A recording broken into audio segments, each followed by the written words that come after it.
Postarea de astăzi am vorbit despre faptul că poți să manifesti o persoană specifică. Da, este adevărat, dar nu din lipsă. Am făcut postarea pentru că am simțit că femeia care trebuie să audă asta este cea care își pune întrebări. Cum fac să mă aleagă? Cum fac să dispară a treia persoană? Cum fac să-l aduc înapoi? Și le spun pentru că am fost acolo și eu. Și fix întrebările acestea mereu prin cap și îmi veneau tot felul de idei pe care le făceam din disperare. Și voiam să vă zic că dacă vrei să-l aduci înapoi ca să te valideze, atunci este atașament, nu e manifestare. Dacă vrei să-l aduci înapoi ca să te aleagă, să nu te mai simți insuficientă, nici asta nu e dorință, este frică. Deci, haideți să ne întoarcem la asumțiile tale predominante. Vă spun că asumțiile tale predominante se manifestă și nu afirmațiile scrise în disperare pe foaie. Le scriem în disperare pe foaie pentru că este bine să le scriem, pentru că învățăm creierul cu noi informații și noi afirmații, însă este necesar să le și credem, să le și simțim în corp, să simți emoția, să simți căldura în corp, cum îți vine de la gând, de la creier. Deci, gândul tău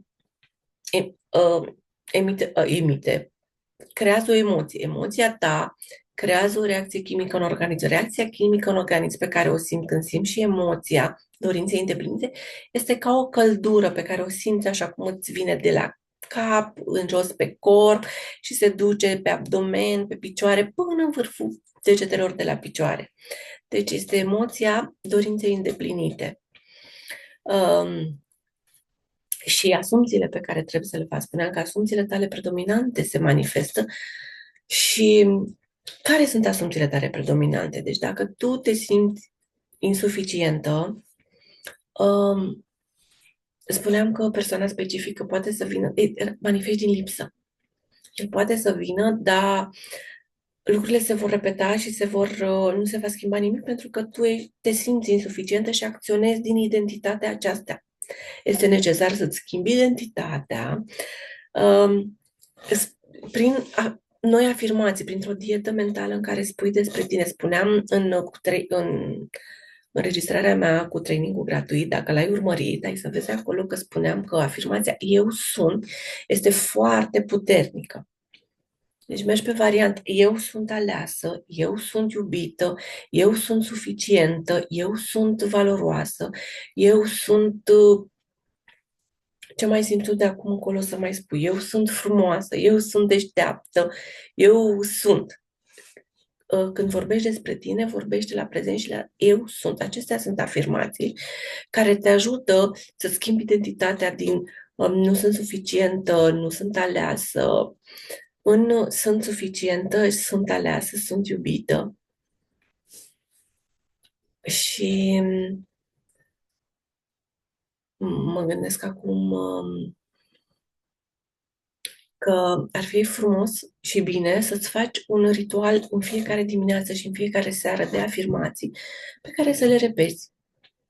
Eu, de exemplu, iau fiecare afirmație în parte și o spun de 21 de ori. Așa mi-a intrat mie în cap de mult că spunând-o de 21 de ori, că ai nevoie creierul ca să înțeleagă sau să schimbe o gândire pe care o are nevoie de 21 de zile. Și atunci eu spun, orice afirmație o spun de 21 de ori.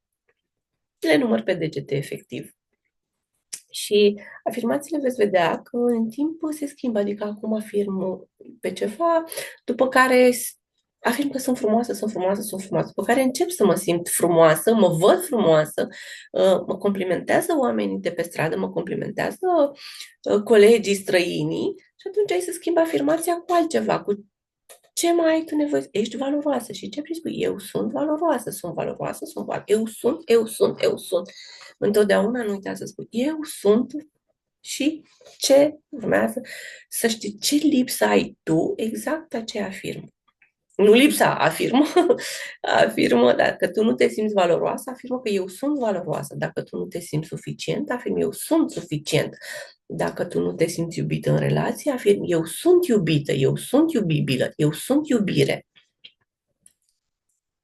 haideți să poți să vă lansezi un challenge și să începi să faci lucrurile astea măcar o lună de zile. În fiecare dimineață și în fiecare seară alocă-ți 10 minute măcar în care să faci aceste afirmații. Dacă vrei să le faci în oglindă, este și mai bine.